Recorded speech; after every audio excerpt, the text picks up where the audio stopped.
Diyos ko. Siyempre, ako yung bulugan ng pira. Pagod. Bulog ka na boy, pare ko yumaman. Bulog ka na, maging matalino ko boy. Eh boy, akit tayo ng ganda lang.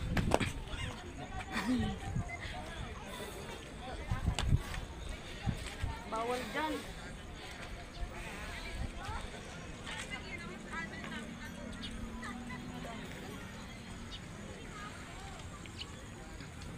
Nahulog to si Gerard, tula ko to.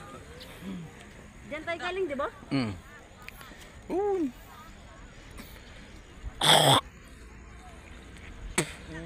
paano ba yun?